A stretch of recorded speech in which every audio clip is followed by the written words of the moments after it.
Mr. Jelleret, Here. Mr. Casimis. Here. We have 5 attendees who have a quorum. Thank you very much. First item on the agenda, I'll serve as chair in the absence of Mr. Camacho. First item on the agenda is the approval of the minutes of December 5th, 2022 regular meeting. Do I have a motion? I'll make a motion. So moved. Motion by Mr. Abrams. Do we have any corrections, deletions, or omissions? I just have one real quick. On the page one there, Ed Abrams, it should be, I think it has Al Abrams or something on the first line, right, Ed? Yeah, it is. It is usually Ed. Okay. That's all for me. Any other corrections, deletions, or omissions? Seeing none, all in favor of approving the minutes as corrected? Aye. Aye. Aye. I was out, abstain- so I'll abstain.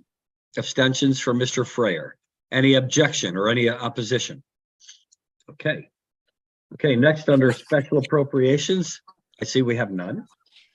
Transfer agenda, we have none. And other business, page 6, Mr. Dakowitz. I've got it, Mayor.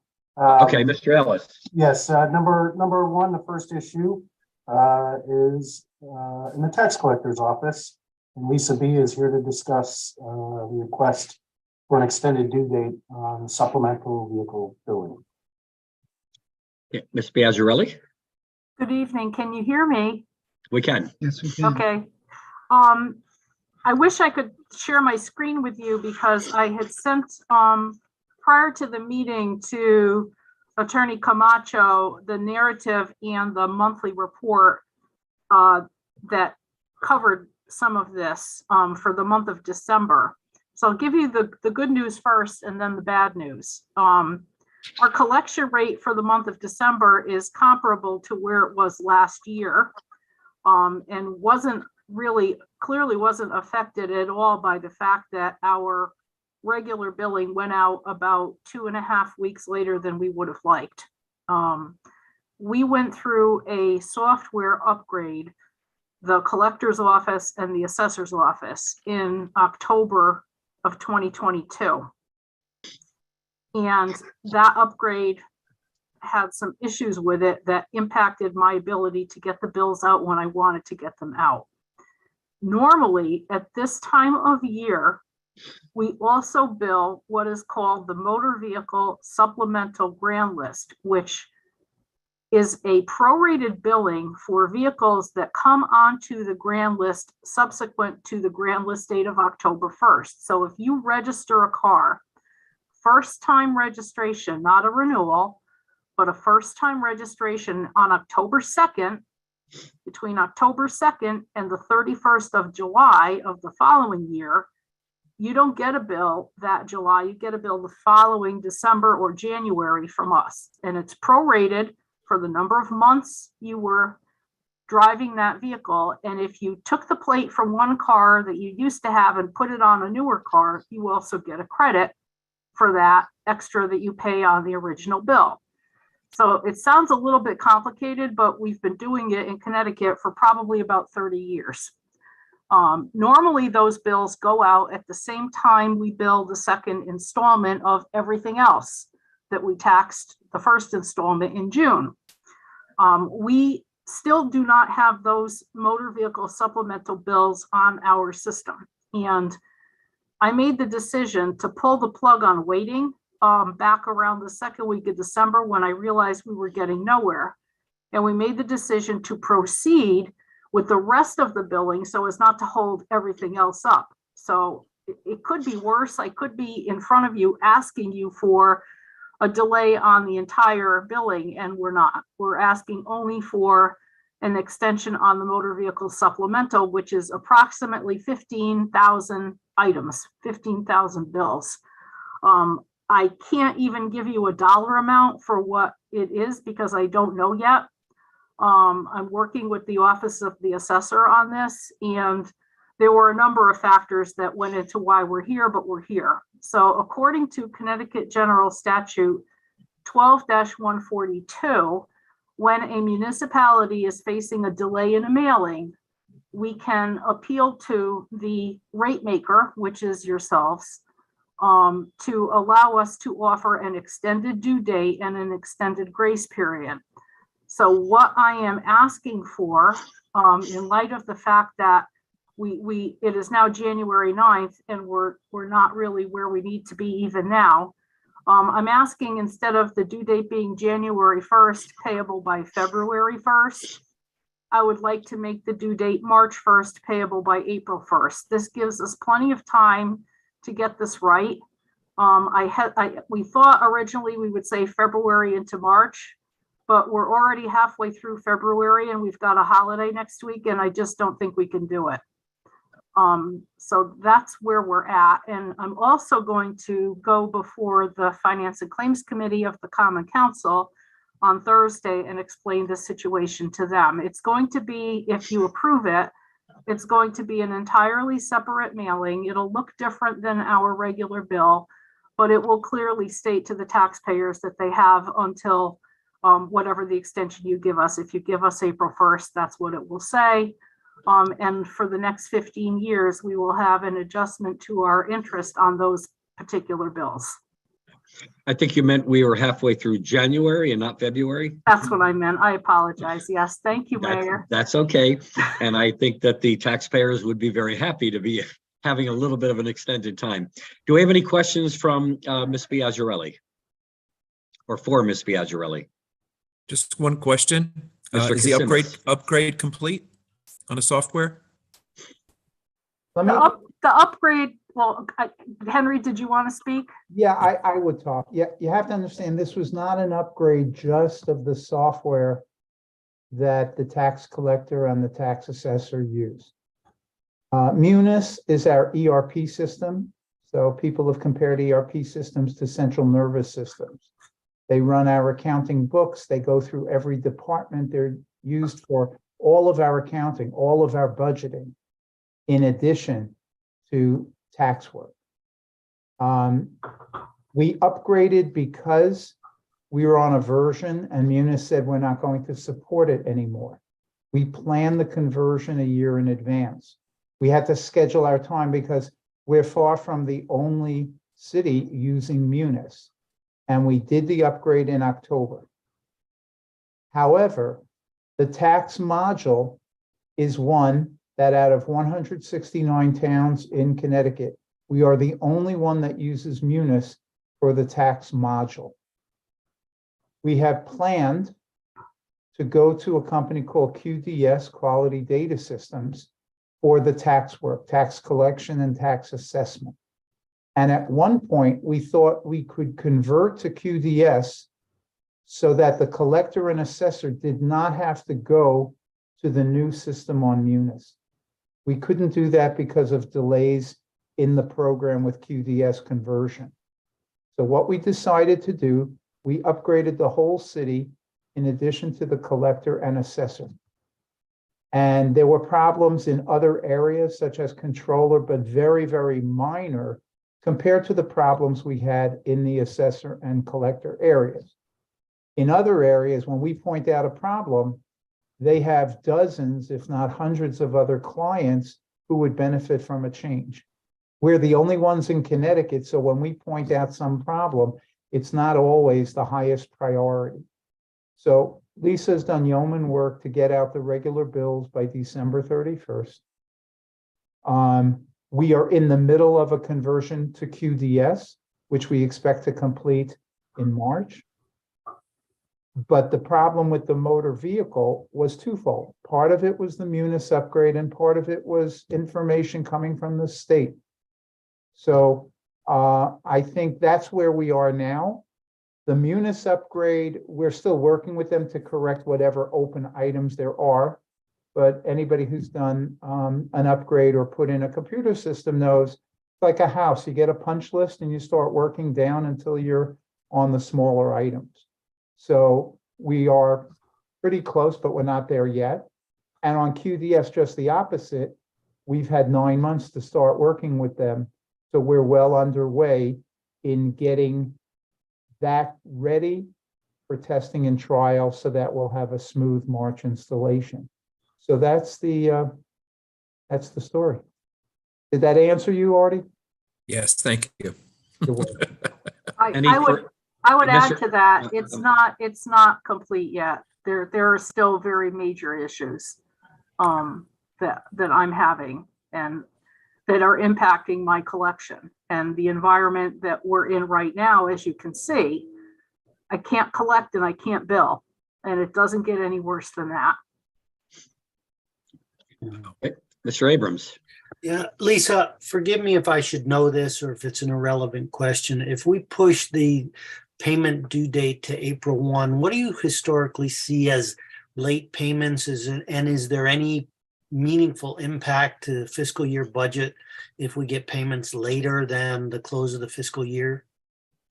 Well, the thing about the motor vehicle supplement is it's the smallest component of our levy. Okay. It's probably going to be in the neighborhood of $4 million, between 4 to 6.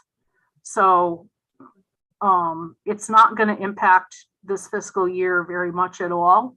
And even the fact that the other bills went out as late as they did, the fact that we closed the month of December and didn't really see a drop in our current collection rate, I think is a positive thing. What I didn't mention is the lion's share of our levy is real estate tax. And fortunately, all the real estate files that go to the escrow agents that pay on behalf of residents who have escrow taxes, I sent those out right after Thanksgiving, and a lot of that money has actually already come in December, which is why our December was as robust as it was. So if there were problems with the real estate, I would be worried about the collection rate and things like that. I'm really not.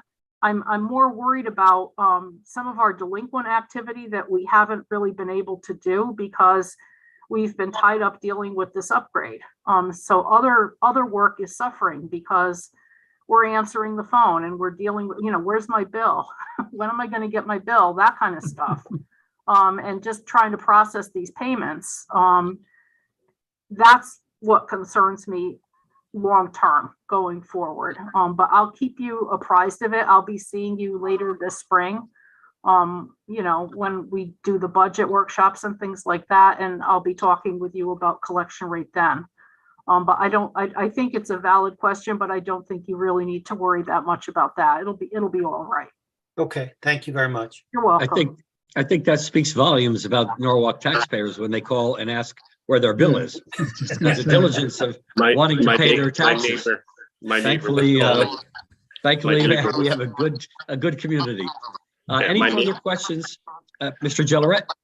Yeah, my neighbor was looking for his bill. He was calling Yeah. me. Disposal passes, Lisa, just make sure there's no issue with that, because I think they run out for the dump on the 3/31, if I'm not mistaken. So I don't know how many people that will affect, I'll make a note of it. if they're looking for the pass, you might want to notify the dump people, Okay. because I use that. Any further questions regarding this issue for Ms. Biazzarelli? Anything else from Mr. Dakowitz, Mr. Ellis, or Ms. Biazzarelli? Okay. So all in favor of granting the extension, please signify. Aye. Aye. Opposed, abstentions, motion carries. Thank you. Next is a resolution requesting a special capital appropriation. Ms. Dixon, would you read that? Resolution requesting a special capital appropriation from the Norwalk Public Schools in the amount of $425,000 for the Silvermine Elementary School Improvement Project. Thank you. And that involves, Mr. Hodel, you can correct me, that involves the bid for the Silvermine School driveway, which we have been working on for quite some time. It's a dangerous situation. The configuration right now needs to be completely redesigned so that people can come into the parking lot, drop their children off in a safe fashion. And I believe, Mr. Hodel, you can address that issue, but I believe the bids came in higher than the anticipated 1.5 million. That is correct. Thank you, Mr. Mayor, and thank you, committee members. For those of you who are not familiar with the Silvermine layout, it's a short way of describing is it's a safety issue. So you have buses and parents dropping off in the same time in the same areas, and there's been many near misses. So in the interest of safety, a few years back, there has been community interest to upgrade the entire premises. Studies were done and a valid plan has been proposed to the community there. It has taken some time. We've had some delays with COVID delays, some design delays, some state approval delays, and the money for this job that the mayor had just mentioned, 1.5 million, was approved in, I think, capital year 2019. With that said, design took place, many changes were made, and the option that is most effective was presented and approved through the city various agencies. Bids came back most recently, and the lowest, most qualified, very well-known company that had worked with us in the past, unfortunately, was over the bid amount.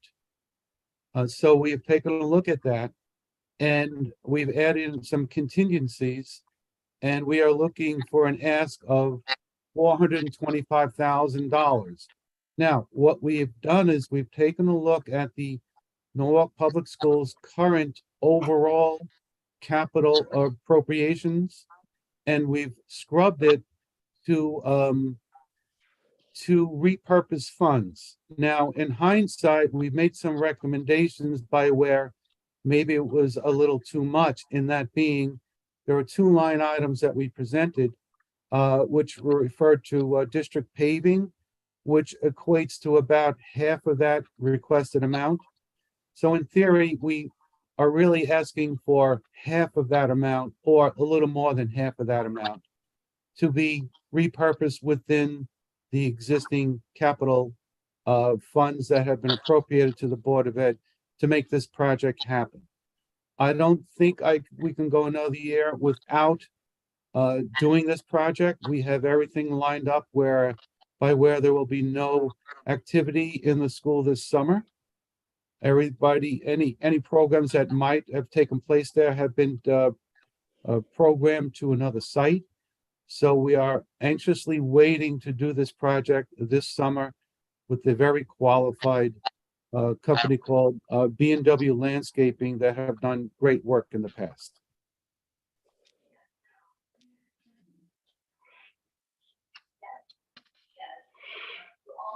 Mr. Dakowitz or Mr. Ellis, anything else to add?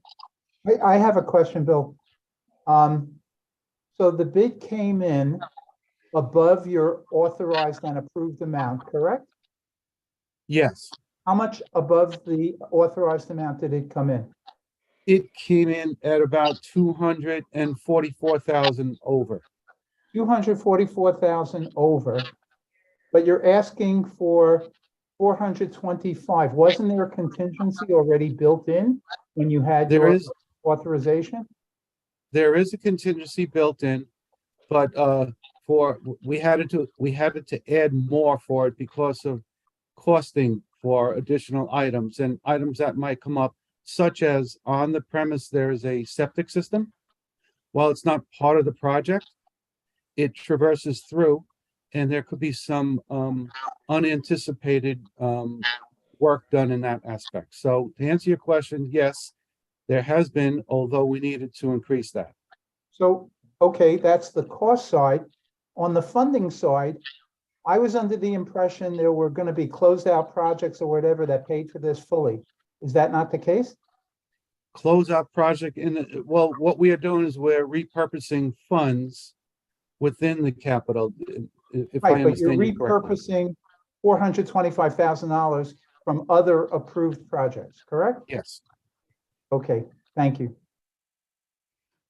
So the I bottom see. line is that it's a break even. I mean, it's not going to cost us anymore. I see Mr. Camacho has joined us, and we'll move on, but Mr. Hodel, I'm just now finding out, based on what you just said, that the project will be awarded to BMW Landscaping. Is that Norwalk? Is that a Norwalk company? No. Is that? Was your question, is that a Norwalk company? No, no. Correct. Because No, if it was they- a Norwalk company, I would have a significant conflict of interest. Okay. No, B&W, I believe, is, it's almost on the Massachusetts border. I forget what town they're from. Okay. All right. Well, that is a relief to me. Any other questions or comments? Yeah, I have just a couple of quick comments. Bill, how many responses did you get on the RFP for this increase or this We deal? had How many- We had a public walkthrough. We had a lot of interest with about 6 or 7 companies, and we received 2 bids. Two. And I was just a little concerned on the email, the memo on page 7 from Tom that says the third paragraph, the lowest responsible bid. I haven't seen that phrase used. What do you mean by responsible? Well, I guess that's just a different word we use. I mean, we know how they work. They did work for us last summer. If you're familiar with the Merit 7 parking or train stop on Glover Avenue, they're currently doing that. We just use that word responsible since it fit in well based on how we know their work is. Well, I mean, just because you haven't done work with them or they haven't done work for the city, does that mean you're qualifying them as an irresponsible bidder? No, they have done some work, and I would not call them irresponsible, no. So maybe that's a word that could have been changed in hindsight. But certainly they were the lowest and well qualified. Maybe that's the word I should have used. Well, I drove around there today, the school, and you're right. I mean, obviously, it's a very, very tight and needs to be done. It's congested, yes. Now, this was gone out, Mr. Hodel, as a proposal or a request for proposal or a bid? Request for, no, it went out as a bid proposal through the city's purchasing department. And they were not the lowest bidder. They were, They were. Okay. yes, they were. Okay. I think Mr. Abrams, did you have a question? Yeah, just a quick clarification again. So we are going to fund this out of existing capital expense, reprioritize to this. This is not requiring additional bonding, additional funding by the city, correct? That is correct. Thank you for the clarification. Any further questions? Yeah, I had one other question. On the bid that you got, I assume that it was broken down. Where did we go? Well, where did they go high on this? Was it materials that were high, engineering? What part of it came in higher than you expected? Well, it was a lump sum bid, but we do know based in 2019, when we received the 1.5 allocation versus today, crisis and putting the pandemic in the mix, prices have considerably been increased, and I'm sure we're hearing that from various other construction projects as well. Costs for asphalt, costs for fuel, costs for materials, all that was factored in. Yeah, I would have thought that it would be the asphalt and the fuel that would go along, all oil products if we see cost of fuel going up and so forth. That's what my question was. Okay. Any further comments or questions? I see Mr. Camacho joined us. Mr. Camacho, you're on mute. Could I just want to clarify. So Bill, Yeah, thank you. absolutely an increase in materials or costs of labor. There was no change in scope or anything of that nature, correct? Correct. Thank you. Mr. Camacho. Yes, I have a quick question. So all of these items, the district paving and concrete, 150,166, the Kendall Media Center, et cetera, are these projects that are being abandoned, or will we, will these things be presented as projects in the future, and they're just being sort of delayed as opposed to abandoned. I believe we're shifting the priorities, not shifting the priorities, we're repurposing the funds. So while these projects, such as district paving, there's been considerable amount done. I believe once we move this money or get approval to move this money over, these projects will no longer be present. And meaning they will no longer be needed, like the paving seems like something that you wouldn't do just for cosmetic purposes. It's either needed or not needed. Is that? Well, paving, we would shift into this one, and in hindsight, I think before you logged on, maybe that should not have been included here because that could have been repurposed without being part of this meeting. But paving is an ongoing project we do just about every summer.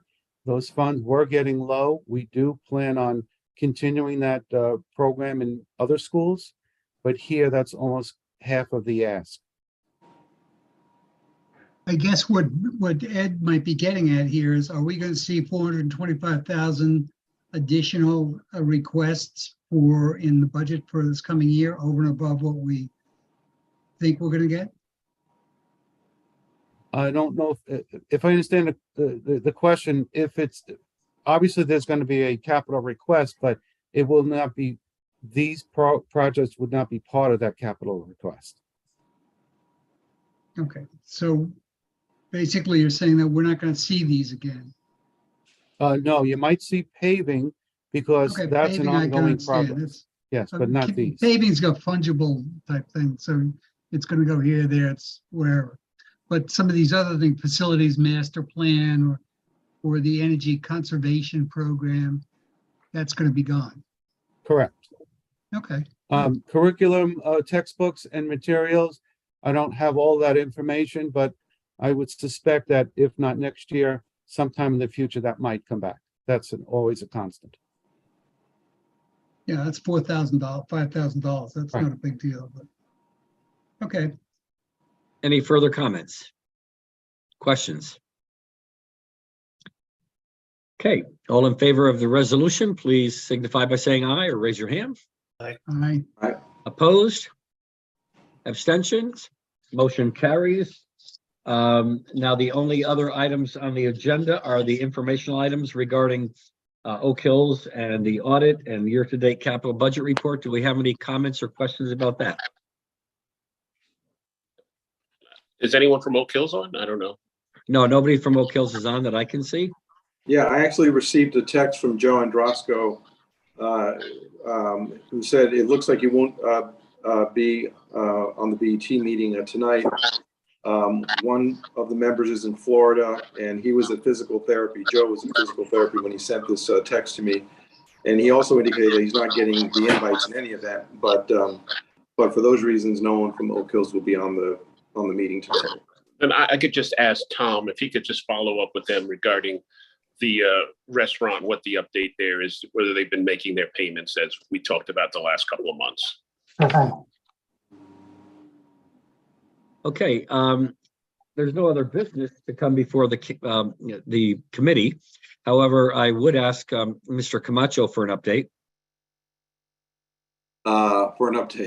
I was just on the DTC meeting before, or at the same time that this meeting started, which is why I wasn't able to be at this meeting at the beginning.